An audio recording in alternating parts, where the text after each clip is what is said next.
The wind still carried winter's bite, the kind that gnawed through wool and leather until it reached bone. Daniel Carrick rode with his collar turned high, the brim of his hat low against the pale glare off the snowfields. His gelding's breath plumed in the cold, hooves muffled against the half-thawed earth. Out here, the land was empty but for the sound of creaking saddle leather and the distant groan of ice loosening on the creek. He liked it that way, liked the quiet that asked for nothing but kept everything else at a distance. He followed the fence line with the same slow care he always did, scanning for gaps or down posts. The work didn't need doing today. Not really. It was more about keeping his hands busy, his mind occupied, his boots somewhere far from the house where memories could corner him. It was a sound that broke him from the rhythm. Faint, irregular, like fabric tearing the wind, but heavier somehow. His gelding stopped, ears pricked, and Daniel listened harder. There was again, thin and strained, echoing up from the ravine that split the earth 100 yards off. He dismounted, boots sinking in patches of wet earth as he led the horse closer. The edge of the ravine was a raw wound in the land, steep and jagged, carved by spring runoff. He scanned the slope below. At first, he saw only mud, broken branches, and stones slick with meltwater. Then his eyes caught on a shape at the base, small, still, the color of dust and frost. It took him a second to realize it was a foal. He crouched, narrowing his gaze. Its sides moved barely. The body was caked in mud, legs twisted in awkward angles. A dark mark ringed its neck, raw against pale hair. The sight set something shifting in him, an old, unwelcome stirring.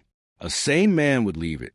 The ravine walls were unstable, the slope slick enough to send him tumbling with one wrong step. And the foal, if it wasn't already too far gone, might not last another hour. But he didn't move away. Instead, he found himself loosening the rope coiled at his saddle, anchoring it around a cedar root before lowering himself down. His boots slid, gravel skittering out from under him.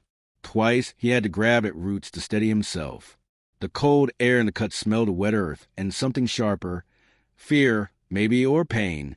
When he reached the foal, he crouched low, letting his breath slow. Its head lolled to one side, eyes dull and half-lidded. He laid a hand gently against its flank. Heat still lingered there, faint but present. "Easy," he murmured, though the word felt strange in his mouth after so much silence. He shrugged off his coat and wrapped it around the foal, lifting with a slow, steady motion. The animal was lighter than he expected, all bone and angles beneath the hide. One hind leg hung limp, the joint wrong, but the heartbeat against his forearm was stubborn. The climb back up was worse. Mud slicked his gloves, and once his boot slipped far enough to send a pulse of fear through his ribs. He kept his weight low, pulling himself up by roots and rock edges. The foal didn't struggle. It was too far spent for that. Its head rested against his chest, breath warm and damp through his shirt. When his hands caught the cedar root at the rim, he hauled them both over, landing hard on his knees. His breath came ragged, the cold air cutting sharp into his lungs. For a moment he just stayed there, the foal cradled against him, feeling the thrum of his life. Weak, yes, but there. He laid it gently across the saddle, wrapping the coat tighter. His gelding shifted under the added weight, but didn't shy. Daniel mounted, one hand steadying the foal, the other holding the reins. As they turned toward home, the land stretched out before him. Miles of pale hills under a sky the color of pewter. He didn't know if the foal would make it to the barn. He didn't know why he'd climbed down there at all. But as the gelding moved into a careful trot, the foal's head shifted slightly, eyes opening just enough to meet his for a heartbeat before closing again. It was enough to keep him riding. The barn was warmer than the air outside, though not by much. Daniel shut the door against the wind, the hinges groaning, and carried the foal to the far stall, where fresh straw lay in a thick bed. He set it down gently, kneeling beside it, unwrapping his coat with slow hands, as though afraid the cold might rush back in too fast. Steam rose from its damp hide.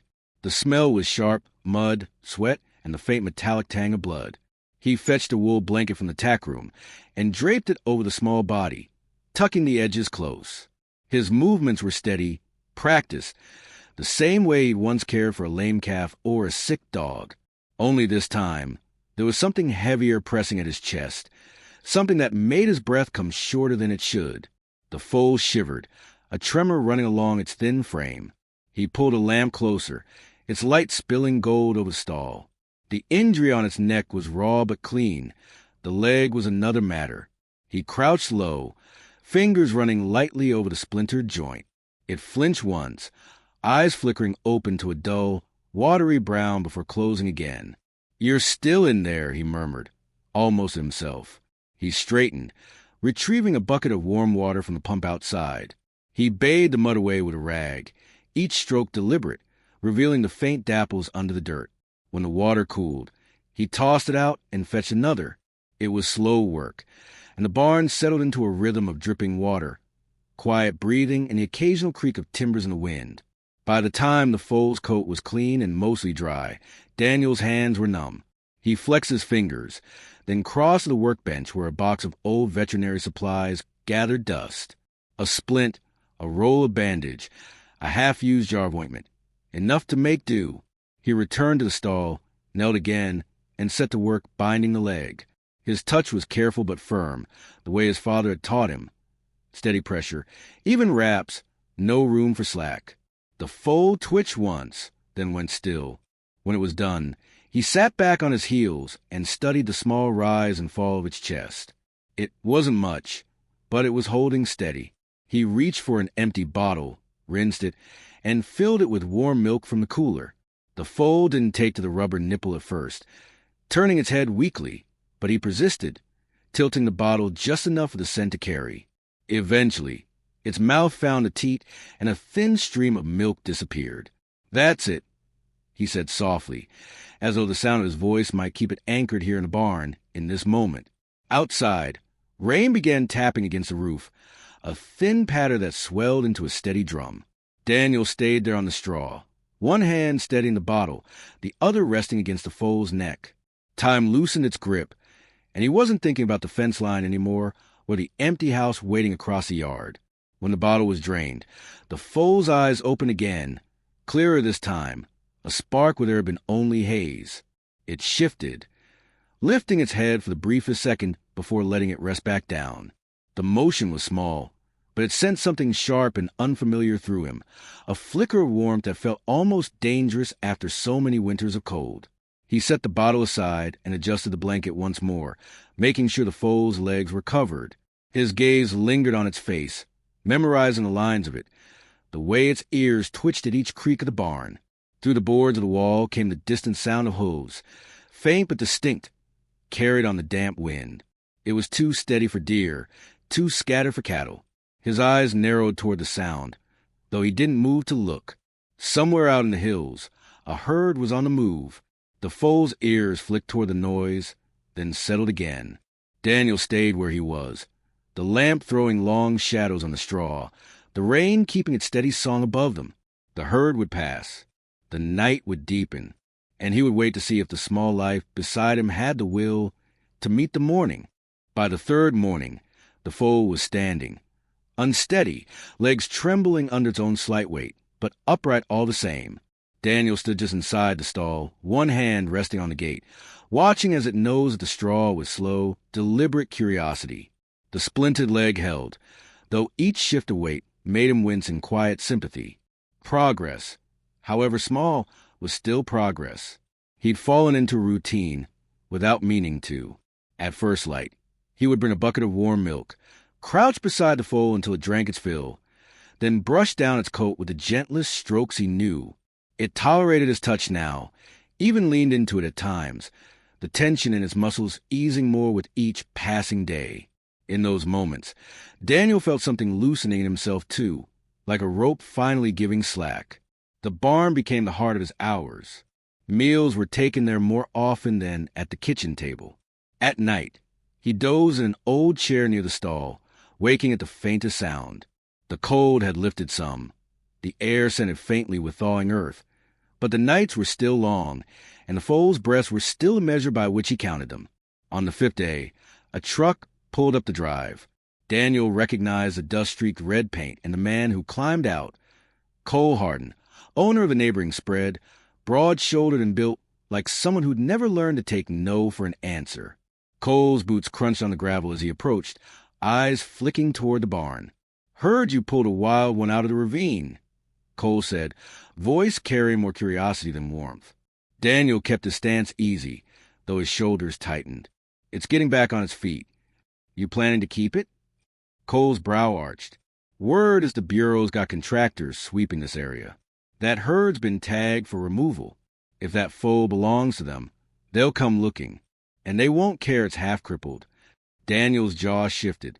"It's not going anywhere till it's strong enough to stand a chance." Cole studied him for a beat too long, then smirked faintly. "Your call. But don't act surprised if someone shows up with paperwork and a trailer." He turned and left without another word, his truck disappearing down the rutted road. Daniel stood in the yard for a while after, watching dust settle in the distance. The thought of Stormfall. He'd taken the name in his head, though he'd never spoken aloud. Being driven into a corral with strangers' ropes around its neck sat like a stone in his gut. That evening, he led the foal into the small paddock behind the barn. The sun was low, light pooling gold across the patchy grass. The foal stepped cautiously, head turning toward each new sound, but followed his lead. Daniel moved slow, circling the enclosure, stopping every so often to let it rest. The splint held firm. The animal's steps grew surer, even if they were still uneven. Later, in the dim of the barn, he found himself speaking aloud. Not much, just fragments. He told the foal about a winter years back, when a blizzard had come early and taken half the herd his father raised. How they'd worked for days, digging paths, leading animals to shelter, only to bury them under frozen soil in the end. His voice grew quieter as he spoke of the accident, of how a single sheet of ice on a mountain road had stolen more from him than the cold ever could. The foal shifted closer, its breath warm against his sleeve. He let the silence swallow the rest. By nightfall, the air outside carried the faint hum of engines, distant but deliberate. Daniel stepped out into the yard, scanning the dark hills. 2 pinpricks of light blinked once, then vanished behind a ridge. He stayed there a while, the cold creeping back into his bones, before returning to the barn. Inside, the foal was lying down again, head tucked close, breathing slow. Daniel sat nearby, the lamp throwing shadows that climbed the walls. Somewhere beyond the hills, people were looking for what he had here. He wasn't sure yet what he'd do when they came, but the thought of losing it felt far too close to losing something he'd only just begun to find again. The rumble came with the first light, low and steady, carrying across the thawing hills. Daniel was already awake, leaning on the stall door, when the foal lifted its head and pricked its ears toward the sound. Out past the barn, dust curled above the ridgeline. It wasn't the slow drift of wind, it was the churn of tires. By the time the trucks appeared, their silhouettes were sharp against the pale sky. 2 government rigs, white with decals on the doors, and a third, flatbed trailer, ramp folded like a threat. Daniel stepped out into the yard, his breath ghosting in the chill. The foal moved restlessly in the stall, hooves scuffing the straw, some old instinct warning it before the danger was close enough to see. The men didn't waste time. 3 of them, bundled in heavy coats, clipboards in hand, eyes already scanning the property. The one in front spoke first, his voice brisk. "Mr. Carrick, we've got orders to collect a Mustang foal reported injured on your land. Belongs to a federally managed herd. We'll be taking it into custody for transport." Daniel didn't move from where he stood. "It's not ready to be moved. Legs still healing. You haul it now, you'll undo everything that's been done for it." The man's expression didn't change. "We're equipped for veterinary care." Daniel looked past him to the trailer, imagining the clang of the ramp, the jolt of the ride, the foal's eyes wide in the dark. "You're equipped to process it, not care for it. And I'm not handing it over to be another number in your ledger." The air between them tightened. One of the others shifted his weight, impatience in the movement. "Sir, you can cooperate or we can do this the hard way." Daniel's hands flexed at his sides. He could stand in front of that stall all day, but men like these didn't bluff, and neither did he. Behind him, the foal gave a sharp, high snort, its body tense. He made his choice then, not with words, but with motion. He slipped into the stall, looping a lead rope around the foal's neck. "Come on," he said softly, coaxing it forward. The foal hesitated, then followed, limping but quickened by the tension in his voice. They stepped out the back of the barn, into the narrow strip of pasture that led toward the ridges. Shouts followed. Boots pounded across the yard. Daniel didn't look back. He kept the lead rope loose, letting the foal find its pace, steering them toward the far gully where the land dropped out of sight. The morning air was sharp in his lungs, the ground still slick from last night's frost. By the time the men reached the ridge behind them, Daniel and the foal were already in the hollow, hidden by the folds of earth. He slowed, crouching beside it, one hand resting against its neck. In the distance, far across the hills, a ripple of movement caught his eye, shapes gliding over the grass in unison, manes streaming. The herd. The foal's ears turned toward the sight. Its body shifted, torn between the pull of the rope and something older, deeper. Daniel felt the moment in his bones. He could keep it here, fight the men until they wore him down, and lose it anyway. Or he could let it go now, before they could take it. He pulled the knot loose and let the rope fall. His voice was quiet, almost a whisper. "Go on." The foal didn't move at first. Then it stepped forward, pausing once to turn back, its dark eyes meeting his. The look held for a breath, maybe two, before it turned again and broke into an uneven run, the splinted legs still stiff but holding. The herd closed the distance quickly, one older mare peeling away to meet the newcomer. She nickered low, circling once before guiding it back into the fold. In moments, they were a single body of motion, streaming across the hills until they blurred into the horizon. Daniel stood alone in the gully, the wind cutting across the open ground. Behind him, the shouts had faded. The trucks were still somewhere he couldn't see. Ahead, the land was empty again, save for the memory of hooves and the faint echo of a whinny carried back on the air. He tipped his hat toward the sound, then turned for home. The barn would be quiet now, but the space the foal had filled would stay with him. Some things, he thought, were meant to be carried only long enough to set them free.